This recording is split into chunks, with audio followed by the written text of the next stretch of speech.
bienvenidos a esta serie sobre la liturgia como oración de la iglesia.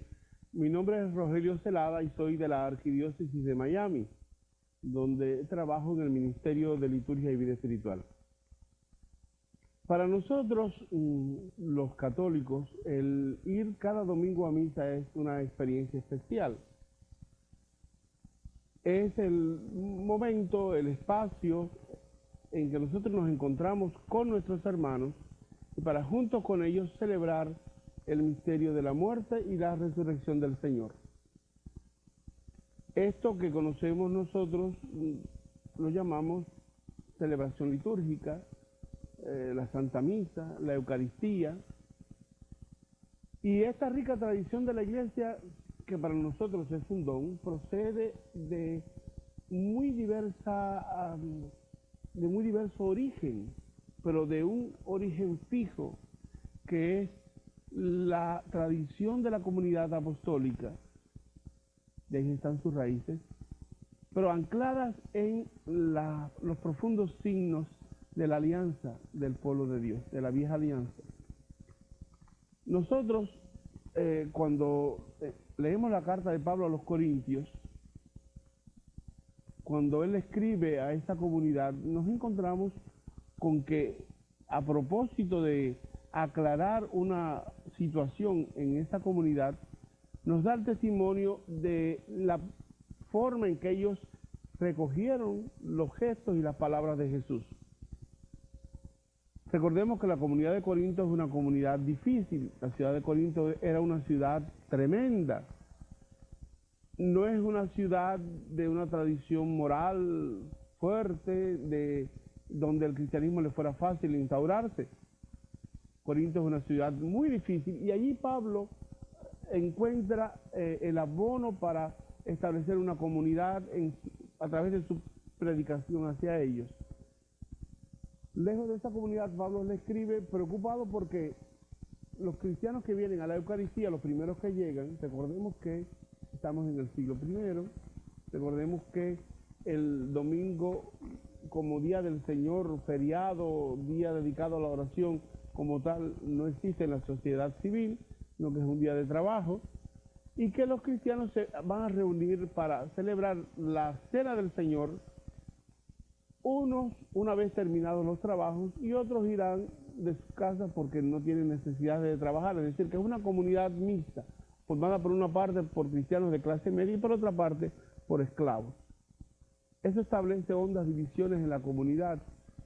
Casi sin querer los corintios se encuentran con que unos que llegan primero comparten sus comidas y otros que llegan después pues apenas tienen para compartir. Y eso mueve el corazón de Pablo para escribir esta nota y recordarnos a nosotros lo que hizo Jesús la noche en que fue entregado. Y es el primer testimonio de la Cena del Señor y de lo que significaba para ellos. Diríamos que los gestos de Jesús que recoge Pablo tienen como una especie de ritmo.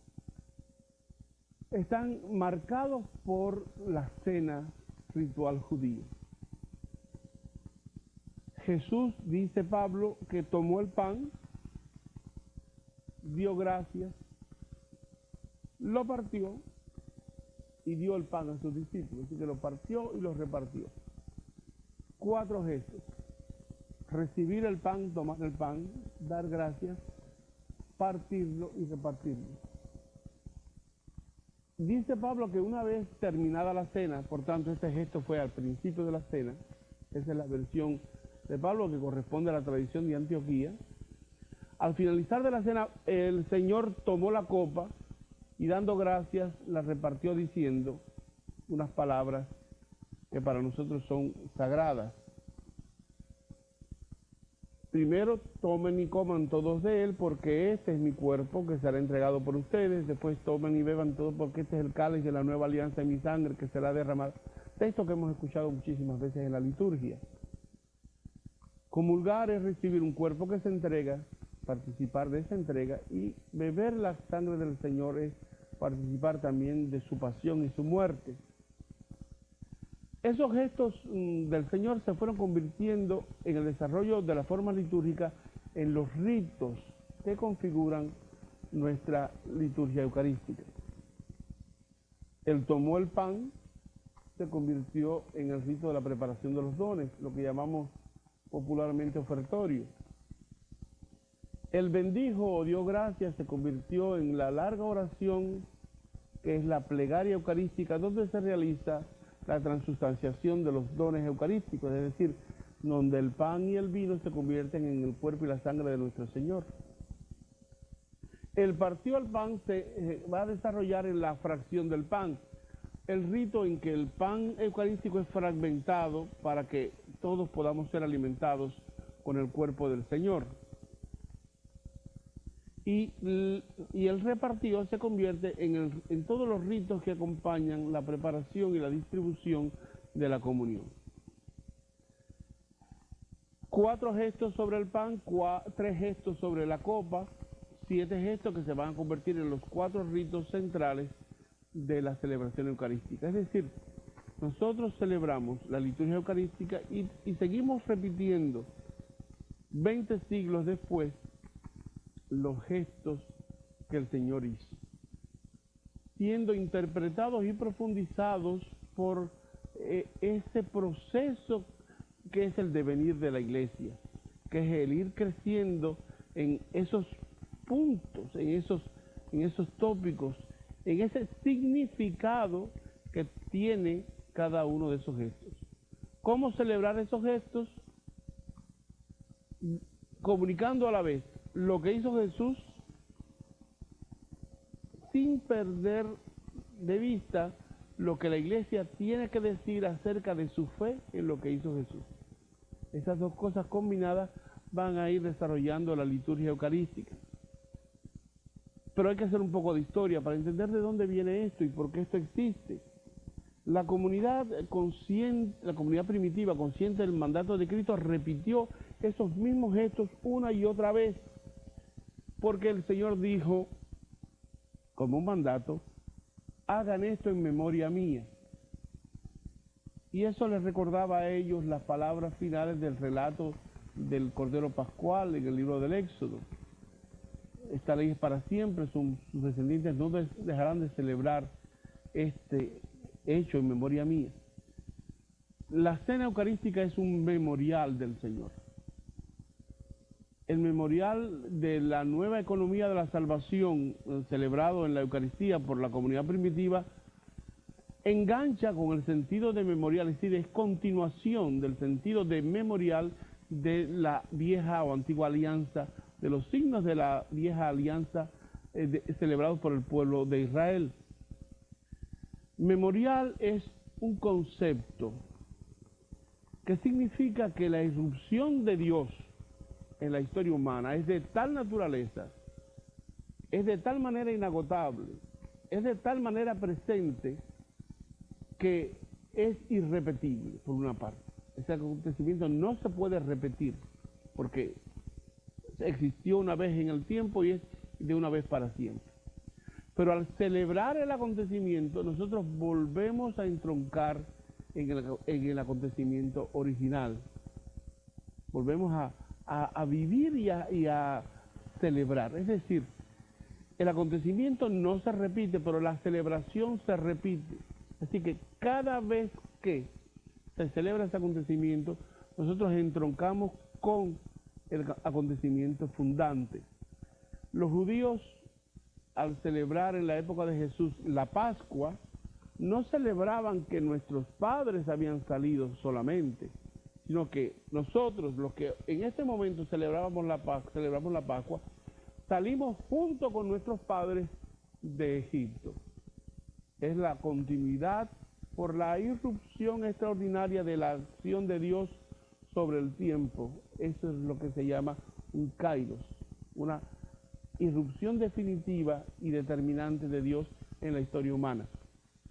El kairos de Jesucristo es inagotable e irrepetible, pero cada vez que celebramos la Eucaristía nosotros entroncamos profundamente y definitivamente con la celebración fundante de Jesucristo. Esa comunidad de fe se reunía para celebrar, o sea, se sigue reuniendo realmente para celebrar la Eucaristía el primer día de la semana. La cena del Señor está relacionada profundamente con el sentido de la resurrección. Los cristianos de primera jornada, los cristianos de primer momento, al reunirse el primer día de la semana, estaban entendiendo que esa celebración era una nueva creación, era el signo de la presencia del Señor resucitado en medio de la asamblea, al cual nosotros, al igual que ellos, hacemos presente, traemos a nuestra continuidad histórica, que es la comunidad presente. Ellos no celebraron la Eucaristía el día que históricamente Jesús la celebró por una coincidencia histórica, sino que determinaron celebrar la cena comunitaria, la cena del Señor, la cena que da origen a la iglesia, el día en que el Señor resucita, para unir teológicamente dos acontecimientos fundantes de la fe cristiana. Este es un tema muy interesante que vamos a continuar en el próximo segmento. Por favor, permanezcan ahí para escuchar unos interesantes mensajes.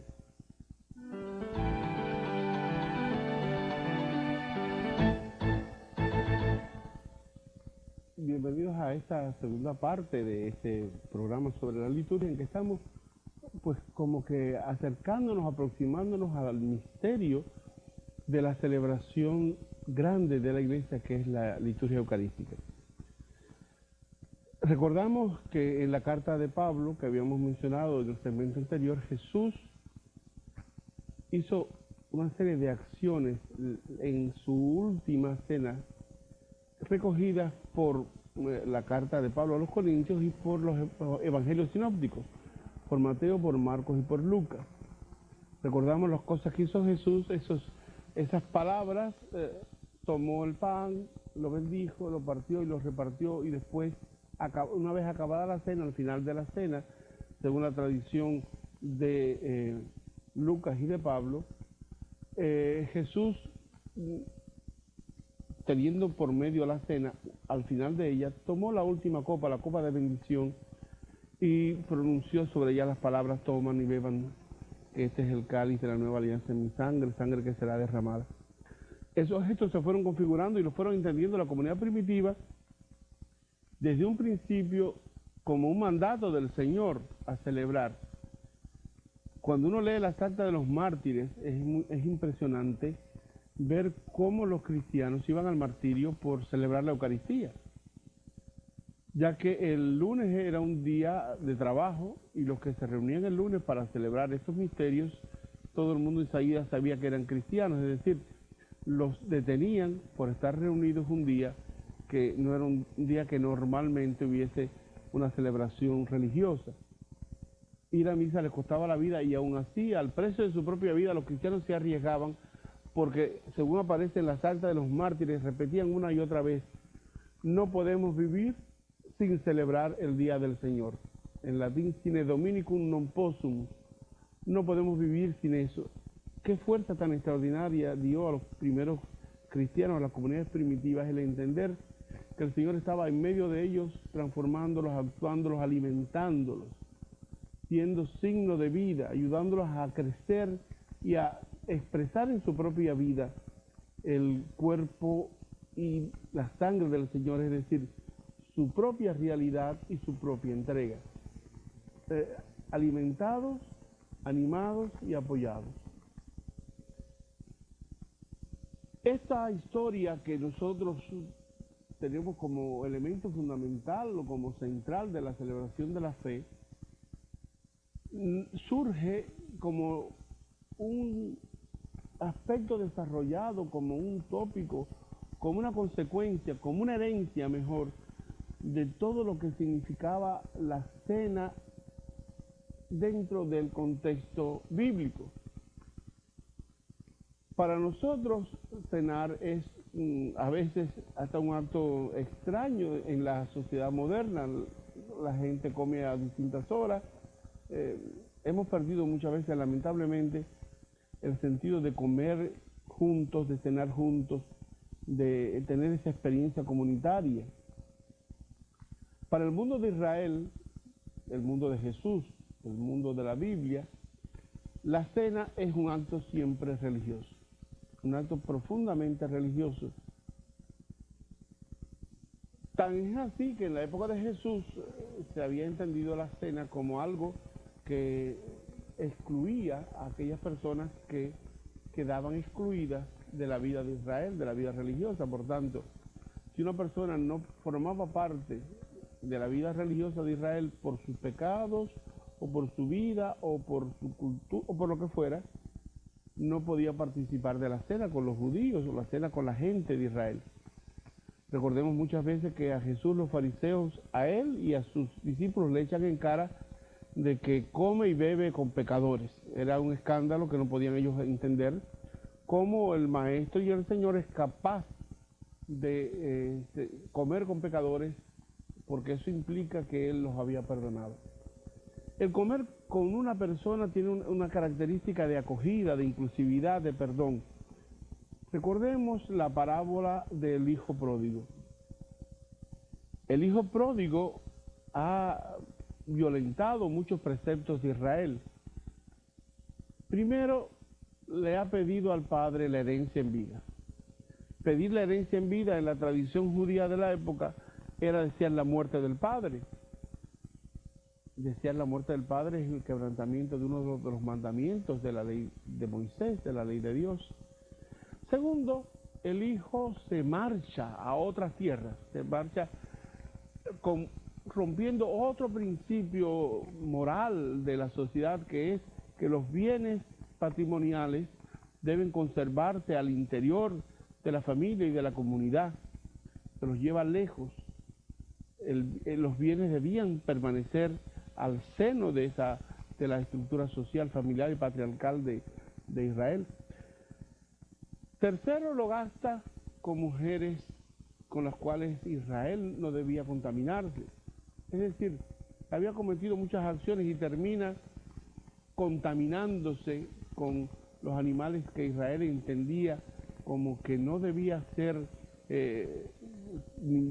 no debía estar cerca de ellos ningún israelita, cuidando cerdos en la posesión o en la heredad o en el sitio de algún terrateniente de otra cultura y de otra raza.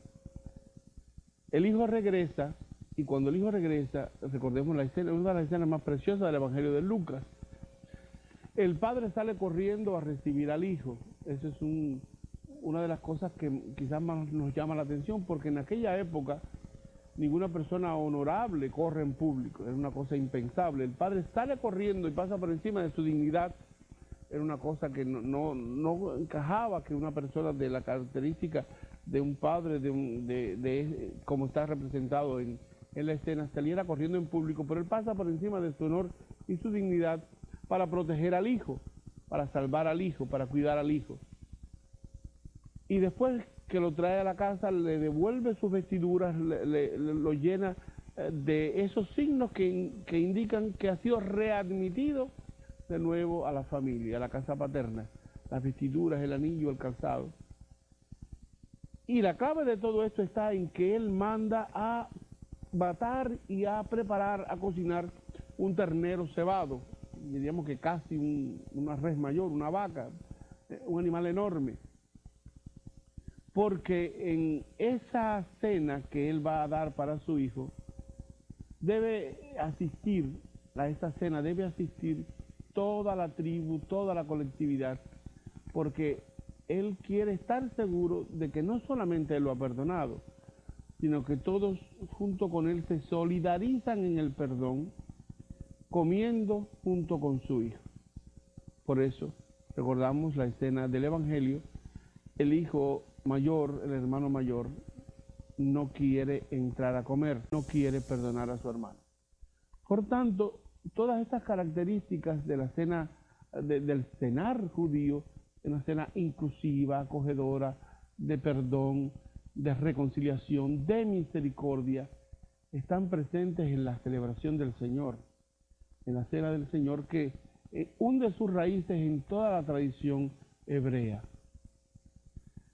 Es muy rico ver todos esos aspectos. Cuando los apóstoles se reúnen para celebrar la Cena del Señor, tienen en mente todas las cenas, todos los momentos con los cuales el Señor se reunía para cenar con otras personas. Recordemos cuántas y cuán diversas formas de cena o de comida aparecen en los evangelios. Aparece una comida de perdón en casa de Simón. Aparecen unas cenas, unas comidas familiares anunciadoras de la resurrección en casa de Marta y María. Aparecen comidas con pecadores. Aparecen comidas apresuradas en el desierto. Aparece la multiplicación de los panes y los peces, en que el Señor les enseña a sus discípulos a tener la mesa preparada y abierta a todas las personas, a multiplicarse para alimentar a los demás, para ser inclusivamente servidores. Es decir, la Eucaristía no es un acto ritual sagrado mágico, es un reunirse para celebrar la experiencia de Dios actuando en nosotros, tocándonos con su misericordia, invitándonos al perdón, invitándonos a realizar el misterio de su vida en nosotros. Y el signo de eso es la Eucaristía. Yo recuerdo haber leído una conferencia del cardenal Ratzinger en Colombia hace unos años, y dijo una frase que, si mal no recuerdo, es más o menos como la que sigue. Hablando él de la Eucaristía y de la comunión, decía en una parte de su presentación que realmente nosotros no recibimos al Señor en la Eucaristía, es el Señor el que nos recibe a nosotros, es el que nos incluye a nosotros en su misterio, es el que nos abraza y nos acoge para amoldarnos a su propia realidad, a su propia presencia. Celebrar la Eucaristía no es un rito, celebrar la Eucaristía es vivir una experiencia de fe que es transformante y transformadora, que nos coloca a nosotros en una posición hacia afuera, a buscar al hermano, a recoger al hermano, a acoger al herido, a acoger al quebrado, al que sufre, al que siente, al que necesita. Toda Eucaristía tiene una proyección misionera, una proyección evangelizadora. Y en los próximos programas vamos a estar profundizando en esta realidad que el rito, la celebración, nos lleva a nosotros a la vida, a celebrar lo que vivimos y a vivir lo que celebramos. Seguiremos viéndonos en los próximos programas para seguir profundizando y desarrollando este rico tesoro que es la liturgia de la Iglesia.